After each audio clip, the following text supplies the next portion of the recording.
Rahul Gandhi.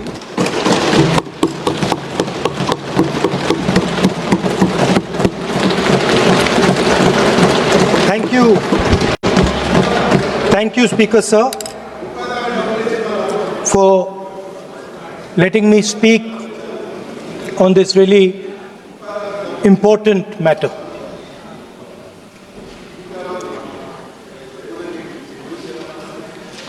Speaker Sir, have you ever wondered why Mahatma Gandhi laid such emphasis on Khadi?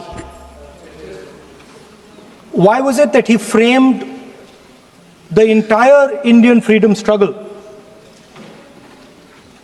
around the concept of Khadi? And why is it that he only wore Khadi? Because Khadi is not just a cloth. Khadi is the expression of the people of India.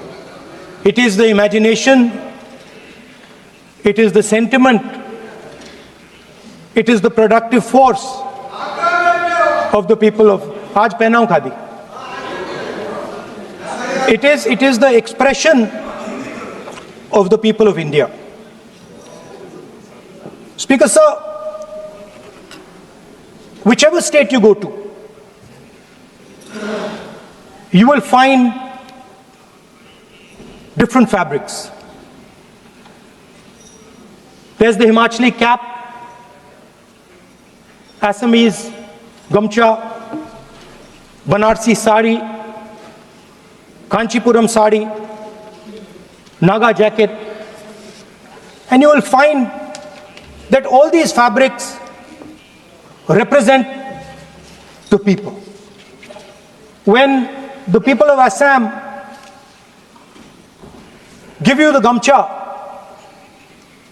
they're not just giving you a piece of cloth. They're giving you an expression. They're giving you a piece of their history, their tradition, their future, their imagination.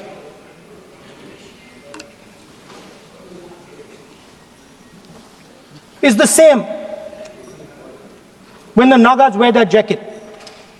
When they come and see us, they make us wear the jacket because they want us to be embraced by the fabric. But Speaker Sir, these fabrics are beautiful. But if you look slightly deeper and you look closely at the fabric, you will find that each one of them has thousands of little threads embracing each other. A Kanchipuram sari might have a golden thread, but the golden thread means nothing without the green thread or the yellow thread near it. The other thing to notice about the sari or any other fabric is that all the threads are equal. No one thread is superior to another thread. They all come together. The threads cannot protect you. The threads cannot keep you warm. But when they come together as a fabric, they can keep you warm, they can protect you, they can express what you have in the heart. Speaker Sir, in the same way, our nation is also a fabric. It's a fabric made up of 1.4 billion people, and the fabric is woven together by the vote. Let me repeat it. It is a fabric of 1.5 billion people, and it is woven together by the vote. Everything that we see,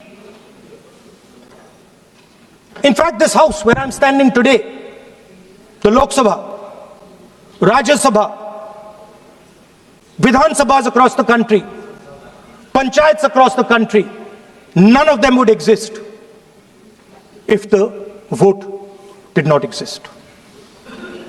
We talk with great pride about HAL, BHEL, ONGC, Tejas, Chandrayaan. We have a list of things we say. Not one of those would exist without the vote.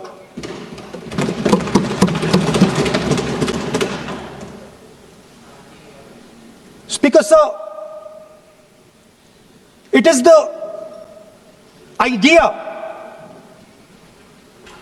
that every thread, every person in the Union of India is equal that disturbs my friends in the RSS. They are happy to see the fabric, but they cannot stand the idea that every single person in the fabric of our country, regardless of what religion they come from, regardless of what community they come from, regardless of what language they speak, should be equal. Because they fundamentally do not believe in equality. They believe in a hierarchy, and they believe that they should be on top of that hierarchy. Speaker, sir, on the 30th of January, 1948, 3 bullets pierced the chest of Mahatma Gandhi. Nathuram Godse assassinated the father of our nation. Today, our friends do not embrace him. Today, our friends have pushed him away. He's an uncomfortable truth. But that's not where the project ended. You see, as I said, everything has emerged from the vote. All the institutions have emerged from the vote. So it's obvious that the RSS has to capture all the institutions that have emerged from the vote. So the project, after Gandhiji's assassination, the next step of the project was the wholesale capture of India's institutional framework.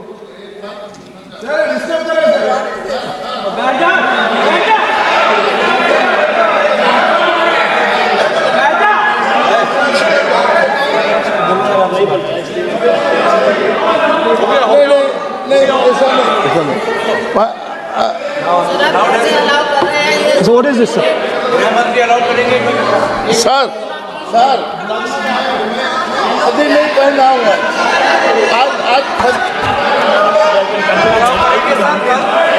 I'm doing. मैं बुलाता हूँ please बैठिए So, please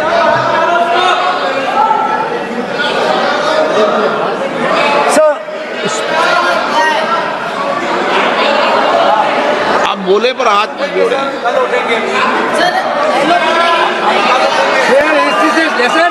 sir, these are uncomfortable truths, but they have to be spoken.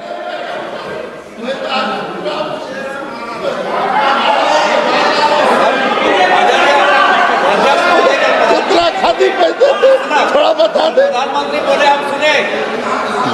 So these are uncomfortable truths, but they have to be spoken. My friends don't like the connections I'm making. They're disturbed by them. It's obvious. Speaker, sir, so after the father of the nation was assassinated, his vision of an equal India, of an India where institutions belong to the people, had to be destroyed. And so the process started, and the RSS attempted to capture one institution after the other. And I will give some examples so that it is crystal clear that this is the case. Everybody knows how vice chancellors are placed on top of Indian universities today. Every single person knows this. You go to any university, you speak to any youngster in India, he will tell you that it does not matter whether the professor has qualifications. It does not matter whether the professor has a scientific temperament. The only thing that matters is the professor belongs. माननीय सदस्य एक minute माननीय सदस्य चुनाव सुधारों पर चर्चा हो रही है। सर ये मैं उसी पे कर रहा हूँ सर। आप किसी भी संगठन का नाम जो इस हाउस में उसका नाम ले एलओपी है तो इसका मतलब ये नहीं है। एलओपी का मतलब नहीं है आप जनरल बात बोलो। आप राष्ट्रपति भाषण में बोलिए जनरल बात। सर हम लोग सुनना चाहते हैं। स्पीकर सर हम लोग सुनेंगे शांति से। हम लोग शांति से सुनना चाहते हैं और ये आप लोग सुनिए ना क्या कहना चाहते हैं। धमकी देंगे आप? हम लोग सुनने के लिए बैठा है। अभी तक नेता प्रतिपक्ष एक शब्द चुनाव सुधार पे अभी तक आया ही नहीं है। संसदीय कार्य मंत्री बोल रहे हैं। मैं स्पीकर का परमिशन से ही बोल रहा हूँ। हम सुनने के लिए बैठे हैं। अरे हम सुनने के लिए बैठे हैं।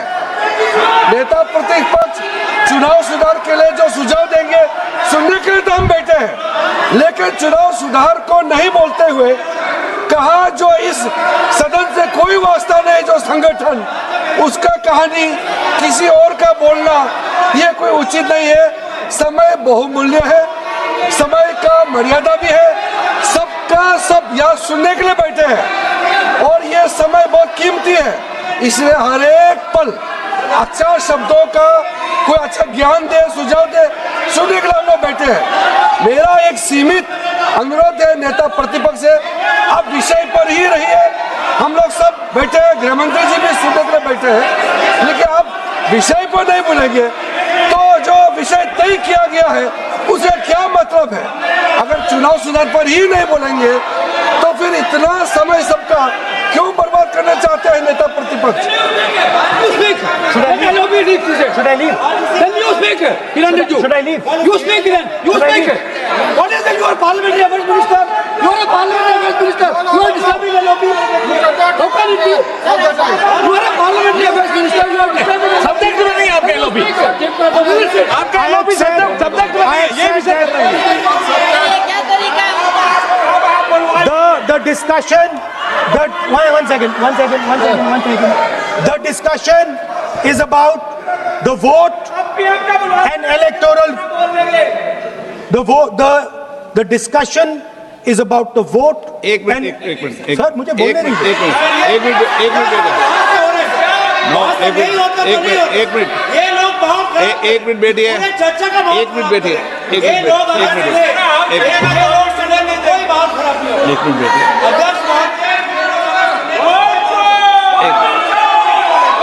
एक मिनट एक मिनट बैठिए।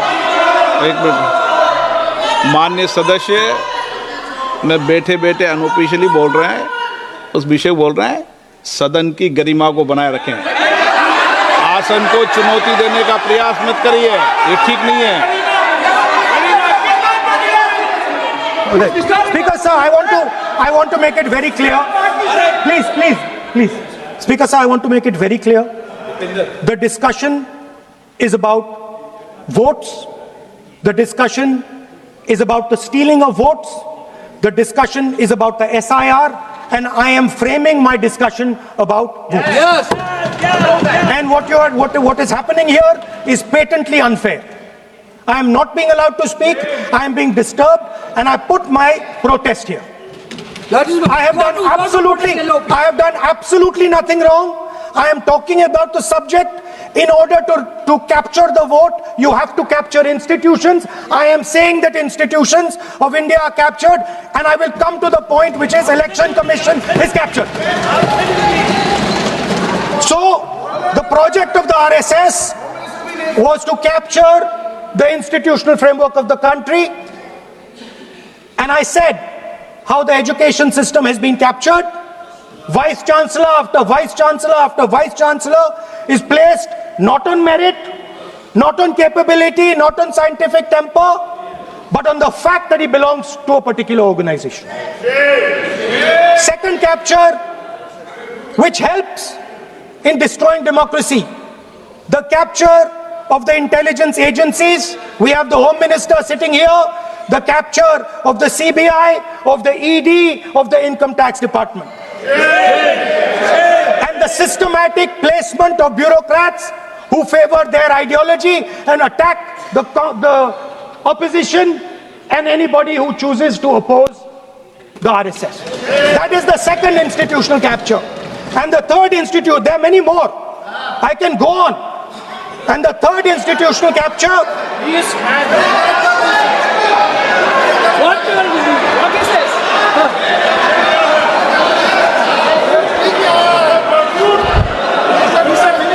मानिए प्लीज मानिए. Yes, become sonite.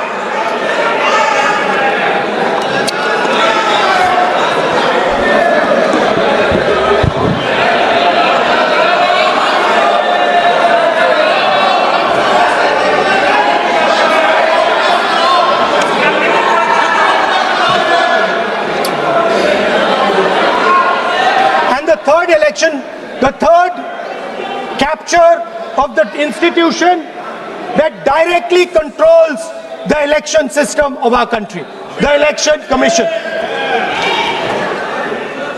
Now, I'm not saying this without proof.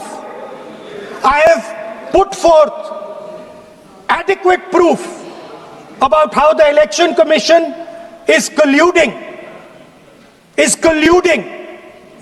with those in power to shape the elections.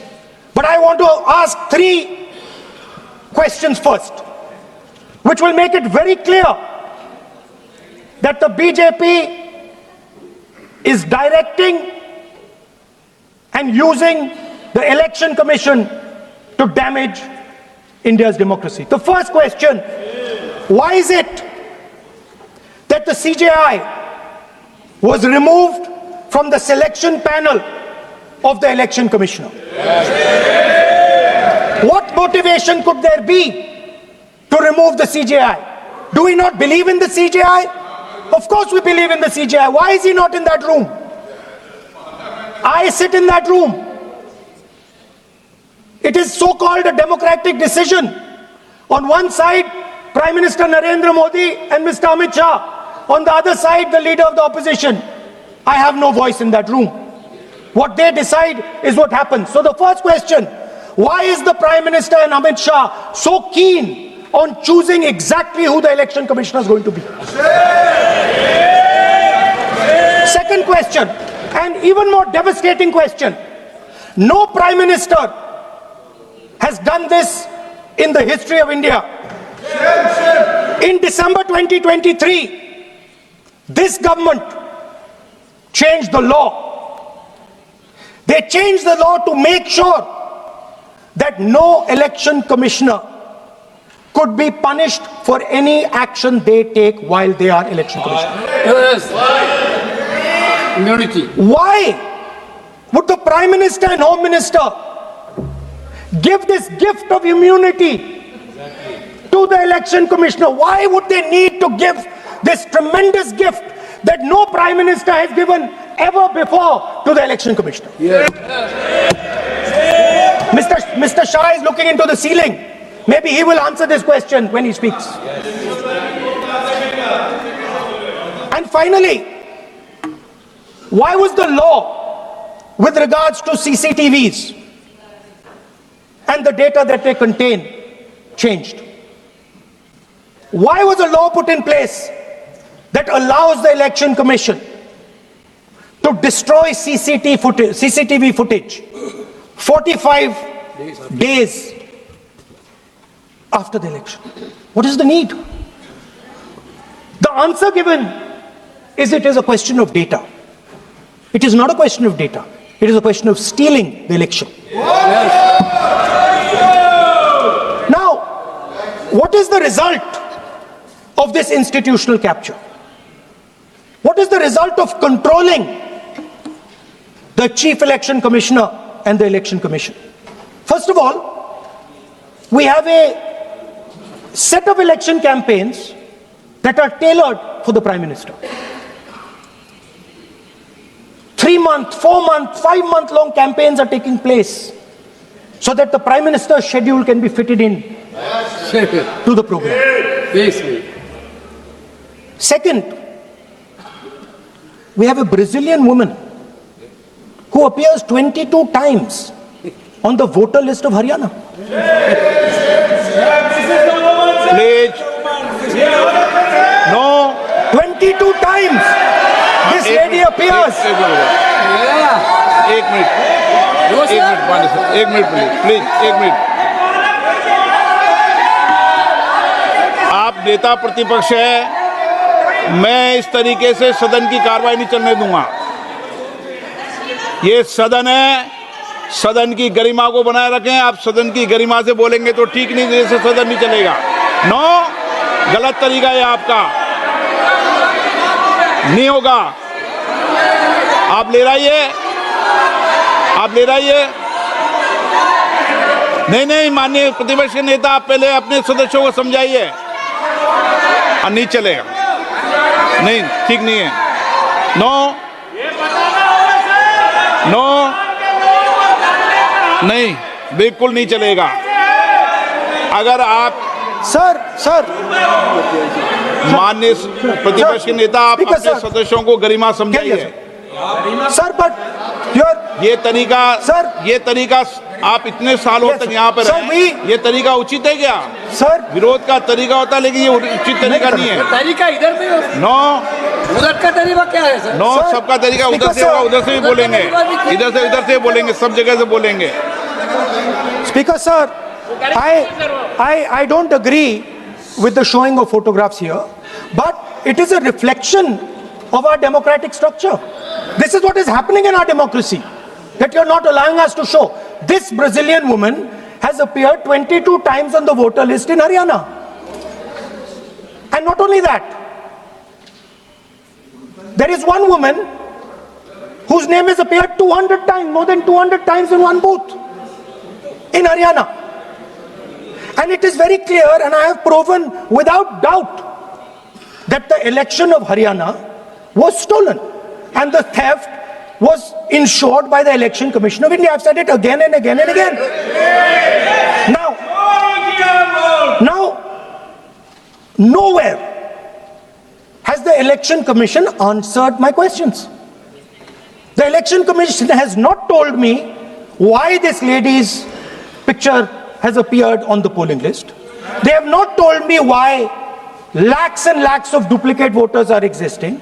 They have not told me why a BJP leader is coming from Uttar Pradesh to vote in Haryana. These are straightforward questions. And there is clear proof which I have put in front of the country. Right? But the Election Commission has no answer to these questions. And that is the result of the complete capture of the Election Commission by the people across the aisle. By the way, you're talking about SIR in Bihar. Let me say something about SIR in Bihar. Why is it that after the SIR in Bihar, 1.2 lakh duplicate photos are existing in Bihar, in the voting list? If you've cleaned up the voting list, why are there 1.2 lakh duplicates in Bihar? And we've not just proven this about Haryana. We have proven this in Karnataka, we have proven this in Maharashtra, and I'm absolutely certain this is how you're winning elections in Madhya Pradesh, in Uttar Pradesh, in Bihar, across the country. Now, so what I'm putting on the table is, it is very clear that you've captured the institution. I've shown the mechanism of that capture. I'm also showing you how the Election Commission is doing things that are completely out of line. I'm not getting any answers. Right? So now, let us come to how, when we are talking about electoral reform. Electoral reform is very simple. The point is, nobody wants to do it. The government doesn't want to do it. What does electoral reform require? What we've been saying. Number one, give machine-readable voter lists to all political parties 1 month before the election. That's That's the first step. The second step is take back the law that allows the destruction of CCTVs, CCTV footage. Very simple, not difficult. While you're doing that, also tell us what is the architecture of the EVM. Give us access to the EVM. Let our experts go and see what is inside the EVM. Till today, we have not had access to the EVM. We are not shown the architecture of the EVM. We're not physically allowed to go and see an EVM. Give us the architecture. Give us access to the EVM. And finally, please change the law that allows the election commissioner to get away with whatever he wants to do. That's all the electoral reforms you need. And I want to assure the election commissioner that they might be under the impression that this law lets them get away with it. Let me remind them, don't worry, we are going to change the law and we are going to change it retroactively and we are going to come and find you. Right? So this is the situation that the country is faced with. You know, everybody says to us, India is the biggest democracy. Actually, I was thinking today, we're not just the biggest democracy, we're the greatest democracy. And I'm not saying it just like that. I'm saying it, America calls itself the oldest democracy. But the democracy that weaves together the largest number of people, the largest diversity of people, the largest number of languages, the largest number of states is this country. And so our most powerful asset, the thing that stitches together the entire concept of modern India, stitches together the fabric of modern India, brings people together, allows them to build this great nation, is being attacked by these people. They're destroying it. You know they're destroying it, I know they're destroying it, and they know they're destroying it. And I'd like to conclude by saying that the biggest anti-national act you can do is vote chori. There is no bigger anti-national act that you can do than vote chori. Because when you destroy the vote, you destroy the fabric of this country. You destroy modern India, you destroy the idea of India. So I'd like to conclude by saying vote chori is an anti-national act, and those across the aisle are doing an anti-national act. Thank you.